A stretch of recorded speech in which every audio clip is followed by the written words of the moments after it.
మాటలు చెప్పండి, ఏం చెప్తారు సినిమా గురించి, రవితేజ గారి గురించి కానీ యాక్టింగ్ కానీ? యాక్టింగ్ అయితే నా ఎనర్జీ లెవెల్స్ సేమ్, ప్రతి సినిమాలో ఉన్న ఎనర్జీ లెవెల్సే. కానీ రవితేజని వాడుకునే డైరెక్టర్ ఇంకా సరిగ్గా కరెక్ట్ డైరెక్టర్ ఇంకా దొరకట్లేదు. యాక్చువల్ కొత్త కాన్సెప్ట్ అంటున్నారు కదా, మరి కొత్తగా కాన్సెప్టే. రవితేజ తీసుకున్న స్టోరీస్, ప్రతి ఒక్క స్టోరీ ఏదైనా సరే, ఏ స్టోరీకి సంబంధం ఉండదు.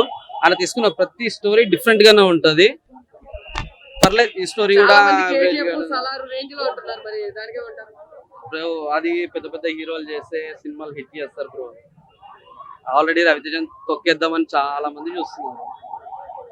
ఆ, ఇక ఇట్లా అంటే ఈయనకి సెట్ అయ్యే క్యారెక్టర్ కాదు.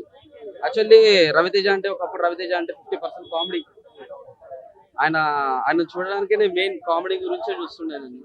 ఆయన ఇక ఓకే, ఇట్లా యాక్షన్ మూవీస్ ఇట్లాంటివి చేస్తే మరి అంత పెద్ద హీరోలుగా పోల్చుకోవాలని చూడలేదు. అంతే, నార్మల్, ఓకే, యావరేజ్ గా ఉంటుంది. మీకు ఏం నచ్చింది మరి?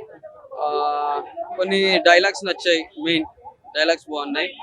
And songs okay, music BGMs okay, బాగున్నాయి. Thank you.